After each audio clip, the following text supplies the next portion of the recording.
Good morning, everyone, and welcome to Chicago Family Health Center. I'm Sherry Pace, CEO of Chicago Family, and I'm excited to share some of our history and highlights with you and our esteemed guests today. Chicago Family Health Center has been a fixture in this community for 45 years, offering high-quality primary care, dental, behavioral health, and other enabling services to meet the needs of the most vulnerable in our community on the south side of Chicago. We are currently serving over 29,000 patients annually, regardless of their ability to pay.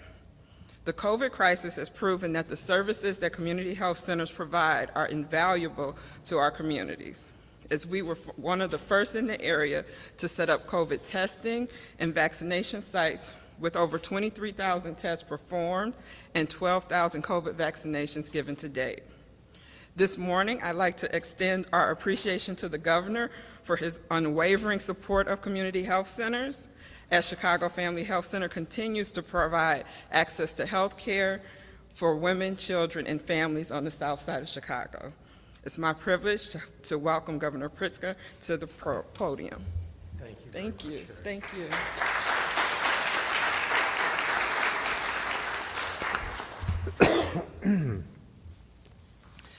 Well, good morning to everyone, and thank you so much to Sherry Pace and to her staff for all the amazing work that they do here. It's really an honor to be here at Chicago Family Health Center, and honestly, so many people are served here. It does not matter what their income level is. You can get health care right here at the Chicago Family Health Center, and it's important for our communities to have community health available to everyone. I think healthcare should be a right and not a privilege.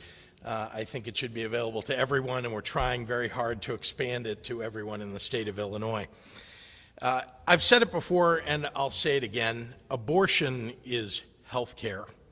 In Illinois, we trust women to make their own decisions about their bodies. And since the Supreme Court overturned Roe v. Wade, our reproductive health providers have been working overtime to ensure that every patient has access to the reproductive care that they're entitled to. So starting September 1st, we are increasing Medicaid reimbursement rates for abortion services by 20% to help them cover the costs of providing these vital healthcare services. No matter how terrible other states treat women and their bodily autonomy, as long as I'm governor of Illinois, we will continue to protect and support reproductive health providers and safeguard reproductive freedoms.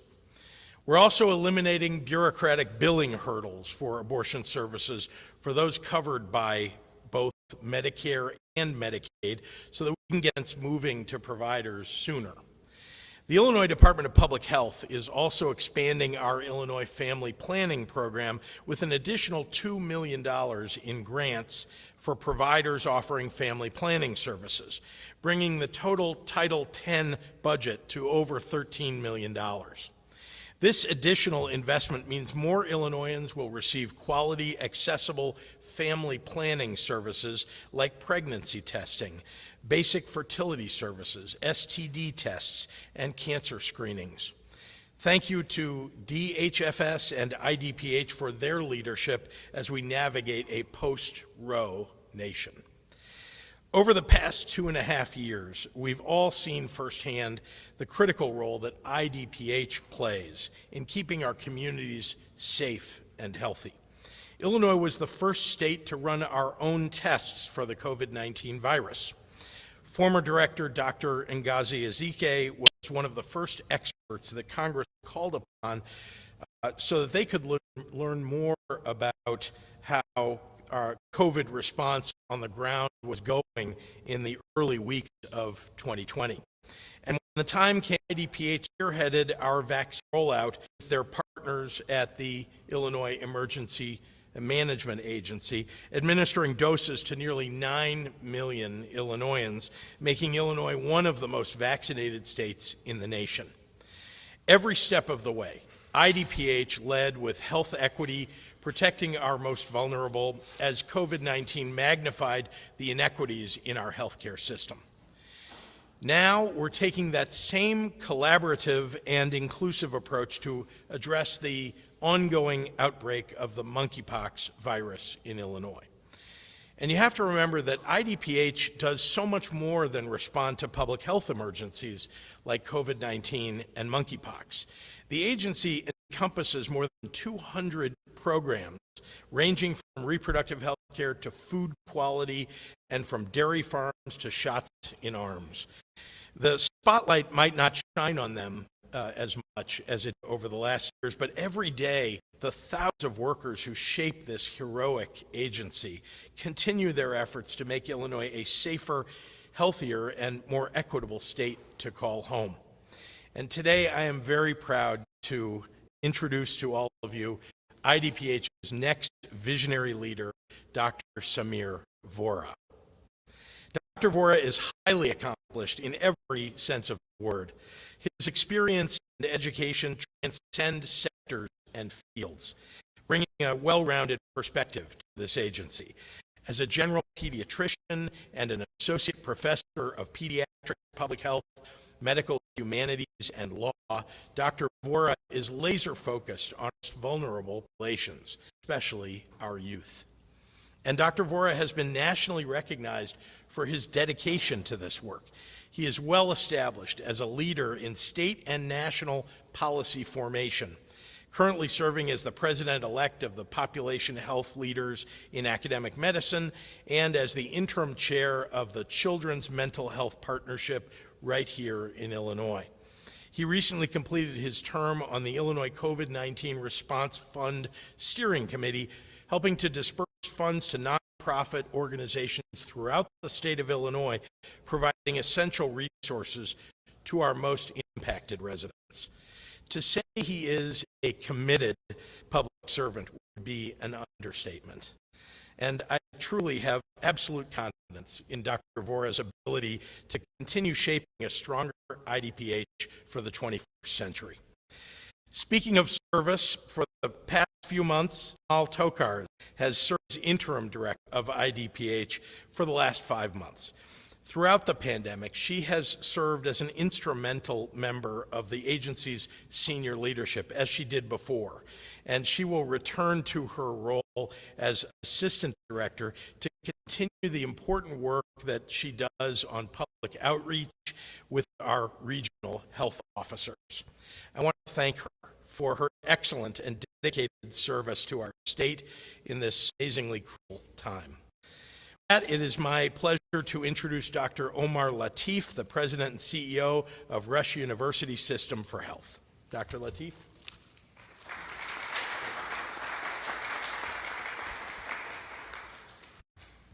Thank you, Governor Pritzker, for that warm introduction. It really is an honor to be at the Chicago Family Health Center and to speak on behalf of Rush at an important time like this. Healthcare is at a crossroads. COVID changed everything. It changed the way we see patients, how we treat them, and where. It changed the needs that patients have, and it increased the responsibility of healthcare all over this world. Healthcare providers had to be nimble, creating new ways of caring for patients and collaborating across schisms that we've never collaborated with before. The Illinois Department of Public Health was the catalyst, ensuring that organizations like Rush, the Chicago Family Health Center, and other key partners came together to meet Illinois' most pressing needs. And that coming together saved thousands of lives in this state. Change and challenge will always be constants. Whether it's the new COVID variant surfacing in some states, limiting access to care of viruses like monkeypox coming into focus, it's important that we all stay nimble and work closely together to face whatever challenges continue to come our way. That takes visionary thinkers like Dr. Samir Vora, who are leading the IDPH, and Governor Pritzker, who's protecting the health of people of Illinois. No matter what global, environmental, legal pressures that affect healthcare, one thing will always remain the same. Meeting the needs of patients and citizens across Illinois has to be our priority. To provide every patient with excellent health care they deserve in a safe, compassionate, confidential setting, regardless of their age, gender, who they love, or where they live. I would love to spend some time sharing the accomplishments of Dr. Vora, but I don't have more than 2 minutes. I actually would need about 2 hours.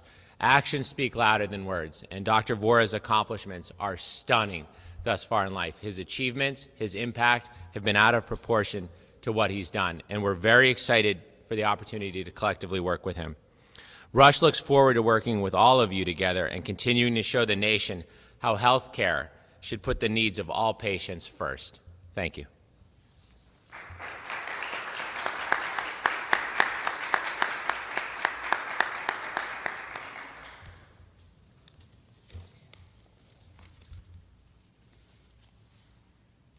Well, hello, everybody. Thank you, Dr. Lateef, and thank you, Governor.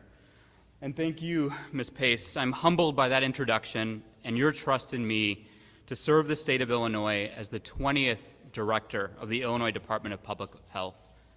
It is my great honor to be here at the Chicago Family Health Center, standing before my family, the providers on the ground serving our community, and the people of Illinois. Illinois has always been my home. Born in Chicago and raised in its suburbs, I have had the wonderful opportunity to study and live all across the land of Lincoln. I started my career on the south side of Chicago, learning to be a pediatrician dedicated to caring for children and families. Those early years at the University of Chicago taught me how much of what affected the health of our families stood beyond the walls of the clinic and hospital. Many of my patients, especially those in the poorest Black and brown communities, simply struggled without the right foundation to be healthy.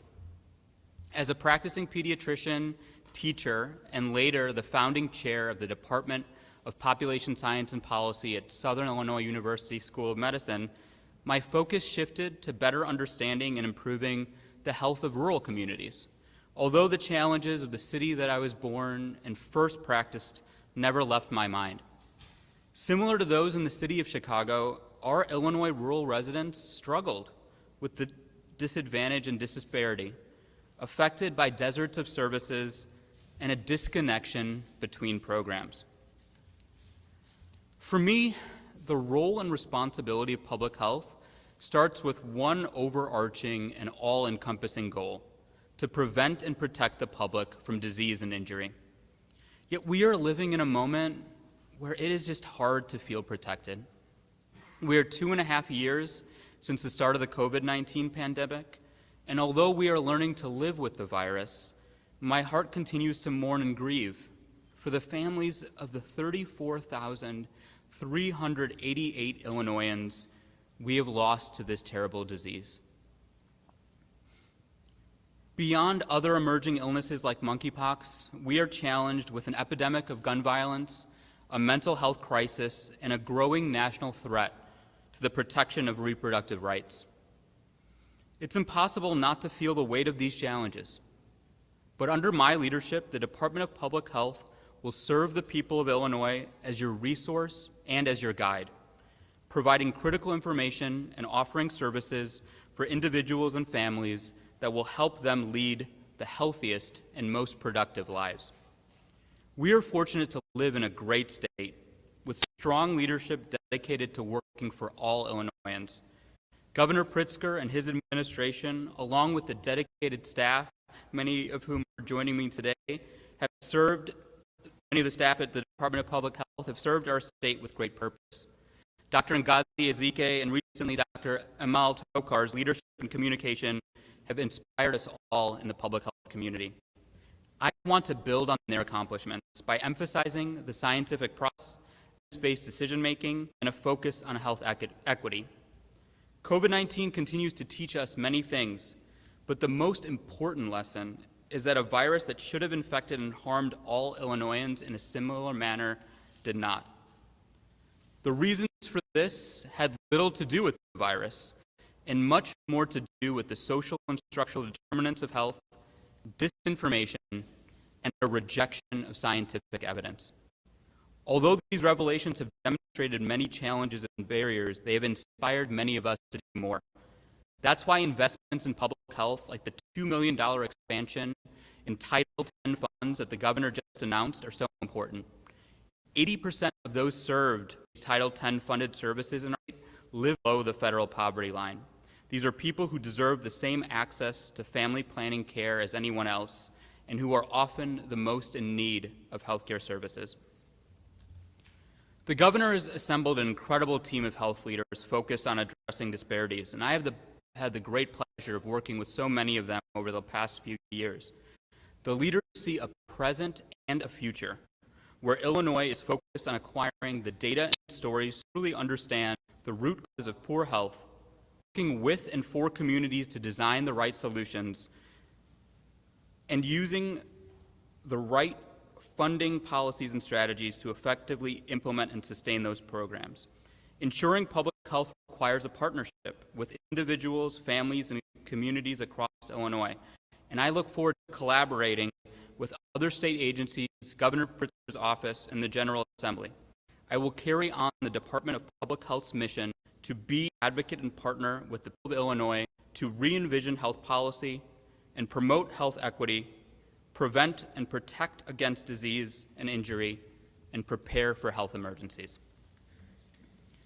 My American journey is an immigrant story. Nearly 45 years ago, my father left his rural village in India to find a better and healthier life for himself and his future family in the United States of America. Chicago welcomed him, and it became our home. The city allowed my mother and father, Indian by ethnicity and Muslim by faith, to raise their children to follow their American dreams. Today, I am so fortunate to live in Springfield, be married to my best friend, love of my life, and the rock that makes all my and our family's successes transpire, and raise our two young, talented daughters to follow in their own American dreams. Illinois has made all this possible, and I love our state and its people. I'm excited and honored to work with you, Governor, and serve the people of Illinois as the Director of the Illinois Department of Public Health. Thank you so much.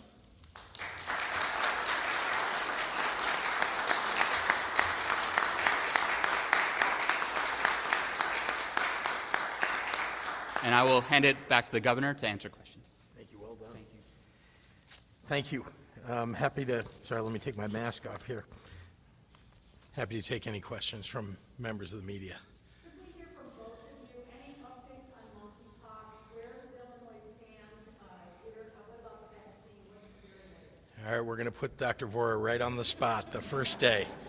Dr. Vora. Well, our team at IDPH is really hard at work, and the disaster declaration that was sent through by the governor on Monday really allows IDPH to work with other agencies to really make government processes efficient to prevent the increasing spread of monkeypox virus. Now, the disaster declaration, we know that at the moment, monkeypox is still low risk to the general population. But this disaster declaration allows us to do many things, but important things like making sure that we have additional support that IDPH needs to really help prioritize and get vaccines out, expedite procurement to allow us to transport vaccines across the state, as well as lab specimens, and really sort of enhance communication abilities.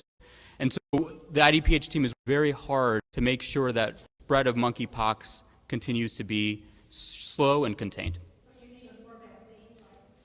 So the vaccine comes from a strategic national stockpile from the federal government. And our team is working with our federal government to get as much vaccine as can be allotted. But a lot of our work at the moment is really making sure that we transport that vaccine to the places that need it so we can contain and mitigate that spread. Can you tell us how much the state is trying to get, and are there concerns about vaccination cards? And also, if you can say, So, we are doing this every as a limited buy and working with the federal government to get as many doses as possible from the strategic national stockpile. We are prioritizing groups that are most at risk for having and getting monkeypox. Those that have had contact with somebody in the last 2 weeks with monkeypox, somebody who has had intimate sexual contact with somebody with monkeypox, and those that have had multiple partners in an area where there is a lot of monkeypox spread. And those are criteria that we're following from the Centers for Disease Control Prevention to making sure that monkeypox virus is contained, and also prioritizing those individuals, lab workers, and other individuals who transport and work with the specimen of monkeypox virus. Dr. Vora, I know you give advice and counsel to the governor and superintendents throughout the state. School's going to be starting in a few weeks, and I was wondering what the plan is for schools when it comes to masking and quarantine. And also, the LA Unified School District is no longer quarantining unvaccinated healthy children. Well, we're working with our state partners at the Illinois State Board of Education to really make sure that we're creating an environment where people can go back to school and be as healthy as possible. And so I think those conversations are coming for us at IDPH to make sure that people have the right kind of testing and material available to be as healthy as possible. I wonder how you prepare a job like this. You saw how off you all work for Dr. Zeke. Did that give you pause, or did that say, okay? Well, you know, I would say that Dr. Ezike and then Dr. Tokar is, like I said, they were an inspiration to all of us. And her dedication and caring was something that I think made me want to be part in serving our residents. But I think we're all better off if I'm not with you all every day. It means that we're doing well. And so I'm happy to be here as much as the governor and the general public needs me, but hopefully you don't see me every day. Yeah. There was a change in vaccines that were required for colleges, for college students. Huh. Many universities, they'll say they're going to keep those policies. Yes. That does bring some to question. Now that you're running for re-election, is that the difference in why you said, okay, no more vaccines in colleges? Well, there are many private institutions, public institutions, not just institutions of higher learning, but businesses also that are making decisions about how they want to bring people back, under what conditions, what requirements they'll put in. And because we are so well vaccinated across a strong majority of the population of Illinois, those choices now are things that we can, make sure that businesses and higher education can make for themselves and know what their conditions are on the ground locally, because we don't have widespread transmission and quick transmission of COVID every week, because so many people are vaccinated. Not to, as you saw, I mean, I'm vaccinated, I boosted, and I got COVID and was able to recover within a relatively short period of time because I had been vaccinated and boosted.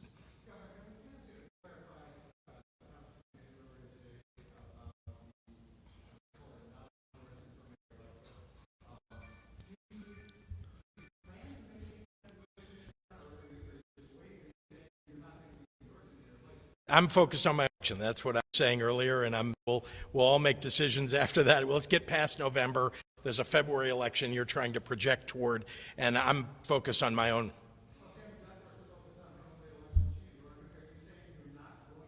No, I know you'd like me to say something. Look, I mean, just because I haven't talked about endorsements in future elections does not mean that there isn't a possibility of it. Yes.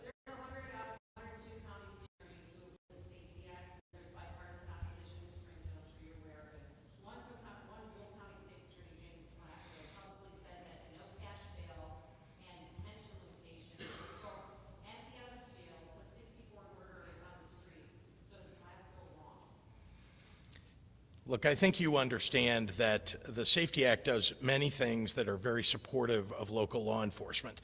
We're providing funding, we're providing cameras, we're making sure that local law enforcement have the resources that they need, and indeed, to go along with that, because I know you'd like to isolate and just talk about that one thing, we're also building crime labs in the state. We've hired many forensic scientists so that we can allow police officers and police departments to have the tools and the technology that they need to solve crimes quickly. And so collectively, we are doing the right thing in order to bring more public safety to the people of Illinois. We're providing the resources that local police need, and I have significantly increased the number of state police to support them. The question was about cash bail, and there is talk about cash bail perhaps being tweaked in some way. Yeah. So that those with serious offenses are not out on the street. And can I add to that? Besides the question, would you talk about cash bail, as well as, are you concerned about Monkeypox's leadership of more than one third of our office has quit in the last year? So focusing on the first part of your question first.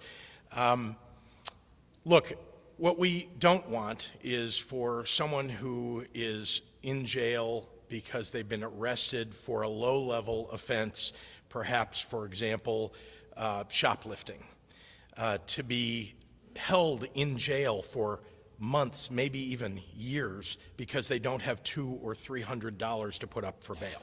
I think we can all agree that that is not fair. And at the same time, someone who is a wealthy drug dealer that has perhaps committed murder or been accused of it and arrested can show up with a suitcase full of money and get out of jail because they have the money for bail. I think we all agree that that is unfair and inequitable. And so certainly this is what the purpose in the first place of the provision in the Safety Act is about, allowing judges to make the judgment that someone who is poor and has committed a low-level offense shouldn't have to put up the couple of $100 that they don't have, and because they don't have it, sit in jail for months and months. Oh, sorry, yeah, happy to say. So let's start with being an assistant state's attorney in Cook County is a very, very tough job. It has been for many years. And I know there is burnout even before COVID. Now add COVID on top of it. So it's challenging to keep people, as we've seen in other industries too, but specifically as an assistant state's attorney. If there's a challenge with retention, that's something that needs to be addressed.